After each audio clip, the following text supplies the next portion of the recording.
Billion to trillion API calls are made to internet every single day. So to understand API architecture and style is really important. Why? Because APIs let your application to talk to each other and share information. APIs or application programming interfaces are the backbone of our digital ecosystem. APIs are the building blocks that allow different software systems to connect and communicate with each other. It enables different systems to interact and share data seamlessly. There are different architectural styles to facilitate these interactions, each with its own set of rules and protocols that dictate how the communication and data exchange should occur. It ensures efficiency, security, and scalability in our application development. In short, they are a big deal for making software work well together. So let's dive right into the top 7 most popular API architecture styles. And the first most common and widely adopted API style is REST. REST is an architecture style for designing network applications. It uses a stateless client-server communication model where web services are viewed as resources and can be identified by their URLs. It leverages standard HTTP methods like GET, PUT, POST, and DELETE. Now let's see when to use and when you should not use. So the next point is when to use REST APIs. For stateless operations and scalable systems, when you have simple CRUD operations using HTTP or a system that benefit from caching and a uniform interface. So when not to use. In real-time application where persistent connection is required, stateful applications, complex transaction operations where the server needs to remember the client context. Let's talk about a few examples. YouTube's API primarily uses REST. AWS uses REST for many of its services. LinkedIn API for professional networking and data access relies on REST. The second most popular architecture style is restful JSON. Restful JSON refers to a REST-based approach primarily use JSON for transmitting data. It combines REST principles and standards with JSON's lightweight and easy to parse format, making it popular for web APIs. So when to use? Where application can benefit from REST principles with JSON data format. Systems needing easy to understand human-readable data, or when leveraging web standards and HTTP methods. And when not to use. Application requiring more efficient binary data format, or a system where the overhead of JSON parsing is a concern. And also we should use RESTful JSON where environments needing real-time data streaming or a persistent connection. And here are a few examples who use RESTful JSON. Google Maps API uses RESTful JSON. Slack's API, Zoom's API for managing meetings and webinars is RESTful JSON based. And the list goes on. In summary, REST is a broader concept for APIs and RESTful JSON is an implementation of REST. And the third is SOAP. Simple Object Access Protocol. SOAP is a protocol for exchanging structured information to implement web services in computer network.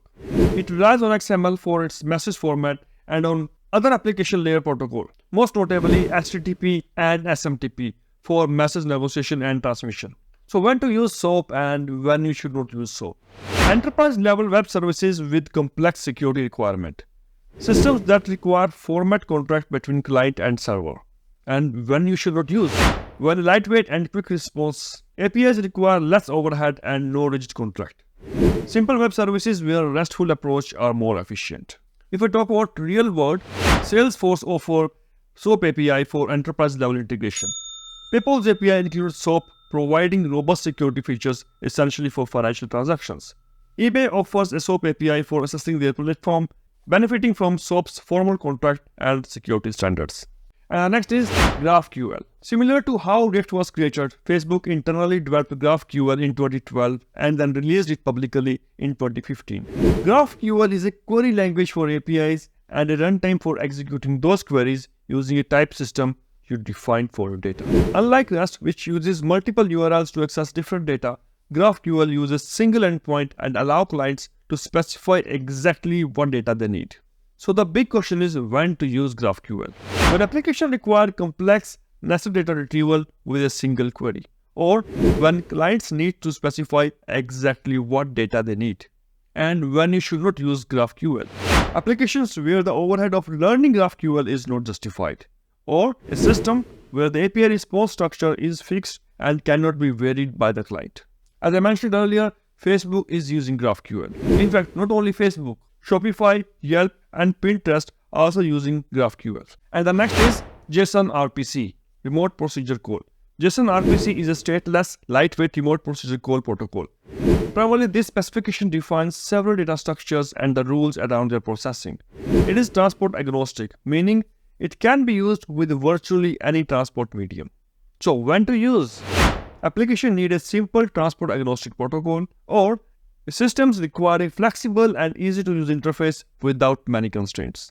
And when not to use JsonRPC? Application requiring feature-rich protocol with built-in capabilities like security, or environments where the protocol needs to be self-descriptive like REST or SOAP. Bitcoin Core offers a JsonRPC interface for interacting with a Bitcoin network. Ethereum blockchain interface like JsonRPC APIs provided by nodes use JsonRPC for transaction and data queries. And the next is GRPC. GRPC is a modern, high-performance, open-source remote procedure call framework that can run anywhere.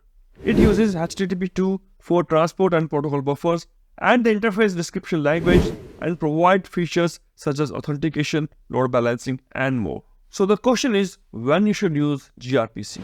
High performance and low latency applications, like example microservices. A system requiring robust support for streaming data, or application benefiting from strong contract-based type safety using protocol buffers. And when you should not use. Application where browser support is essential, or a system that do not require the advanced feature which GRPC offers. Situation where the overhead of using protocol buffer is not warranted. Netflix uses GRPC for its microservice architecture. Google also uses GRPC for many of its internal microservices and public APIs. Cisco uses GRPC for their network management interface. And the next is OData, Open Data Protocol. It is an OSIS standard that defines a set of best practices for building and consuming RESTful APIs. When to use? When application needing standard conversation, systems where clients must manipulate the dataset, or environment that benefit from integration with a variety of database systems. When not to use? Simple APIs that do not require extensive data manipulation, or when the overhead of implementing OData standard is unnecessary. Many of Microsoft services, including SharePoint, utilize OData for web services. IBM employs OData in some of their data access and integration solutions. It is important to remember that the effectiveness of any APIs is greatly influenced by how well the code is written. This brings us to the concept of clean code. I highly encourage you to explore this further. So, if you are interested in enhancing your code quality, check out this next video about clean code. It is designed to guide you through best practices and techniques that lead to cleaner and more professional code development. Stay tuned and elevate your coding skills to the next level. And thanks for watching.